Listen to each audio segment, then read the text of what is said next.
Shalom, selamat pagi Bapak Ibu yang dikasihi Tuhan. Puji Tuhan, pagi ini kembali lagi kita mau membaca dan merenungkan firman Tuhan. Saya mengajak Bapak Ibu, mari kita berdoa terlebih dahulu. Mari kita berdoa. Terima kasih Bapak yang baik, kami bersyukur ya Tuhan, sepanjang malam hingga pada pagi hari ini kami bisa bangun tidur dengan sehat dan kami bisa menghirup udara yang segar. Terima kasih Bapa, bukan karena kuat dan hebat kami, melainkan karena kasih Tuhan yang Tuhan limpahkan bagi kami. Terlebih lagi ya Bapa, pada pagi hari ini ada kesempatan yang sangat luar biasa. Kami mau membaca dan merenungkan firman-Mu. Tolong Bapa, buka hati dan pikiran kami, supaya firman yang kami renungkan, kami dapat mengaplikasikannya dalam kehidupan kami hari lepas hari. Di dalam nama-Mu Tuhan kami sambut firman-Mu penuh dengan ucapan syukur. Haleluya, amin. Baik Bapak Ibu, tema yang saya berikan untuk kita renungkan bersama yaitu kenapa hukum Taurat digenapi. Roma pasal 2 ayat yang ke-13. Karena bukanlah orang yang mendengar hukum Taurat yang benar di hadapan Allah, melainkan orang yang melakukan hukum Taurat yang akan dibenarkan.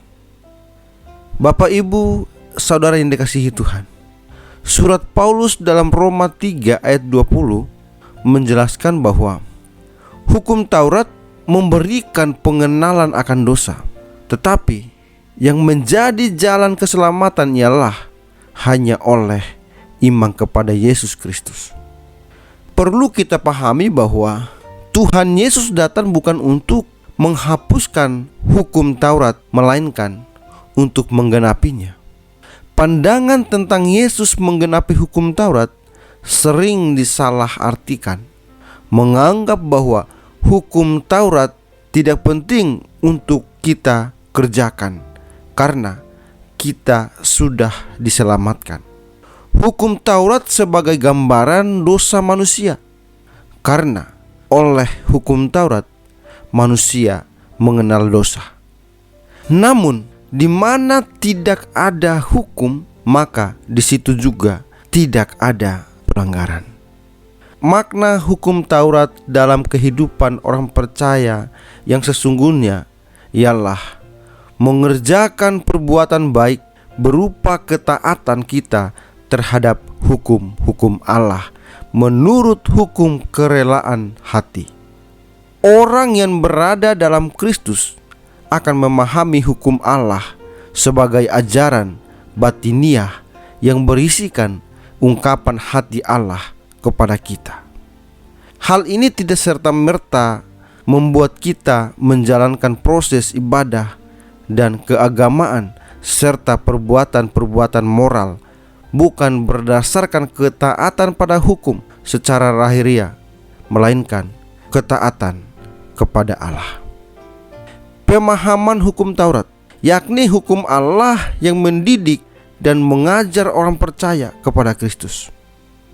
Renungan ini menunjukkan bahwa memahami hukum Allah menghasilkan ketaatan dan buktikan dalam tindakan setiap hari. Dengan demikian, perbuatan yang kita kerjakan bukan hanya menjadi tontonan orang-orang atau bersifat lahiriah, melainkan kita mengerjakannya secara batiniah. Hukum Taurat itu baik kalau tepat digunakan, yakni bahwa hukum Taurat digunakan dalam pengenalan akan dosa-dosa kita, baik sekarang, nanti, maupun yang akan datang. Hukum Taurat tidak boleh dihilangkan dan dilupakan oleh orang percaya, karena hukum tersebut ialah sebagai ungkapan isi hati Tuhan kepada kita, anak-anaknya. Berbagai macam peraturan, ketetapan, dan hukum yang terdapat di dalam kitab Taurat ternyata berkesinambungan dari hukum Kristus. Taurat bukan hanya membimbing, mengajar, dan mendidik manusia, melainkan membawa manusia semakin mengasihi Allah dan sesama. Dengan cara ini, Fokus utama kita sebagai orang percaya ialah pada praktiknya, bukan serta-merta pada teori, sehingga hukum ini mampu menjadi penuntun yang sejati bagi kita umat Allah. Mari Bapak Ibu, sebagai orang yang hidup dalam takut akan Tuhan, mari kita mengaplikasikan firman Tuhan ini di dalam kehidupan kita hari lepas hari. Amin. Tuhan Yesus memberkati. Mari kita berdoa. Terima kasih Bapa yang baik. Kami bersyukur dan berterima kasih atas anugerah dan penyertaan yang Tuhan berikan bagi kami. Terlebih lagi firman yang kami bisa renungkan. Ya Bapa, biarlah firman Tuhan ini bukan hanya kami renungkan, melainkan kami dapat mengaplikasikan firman itu di dalam kehidupan kami hari lepas hari.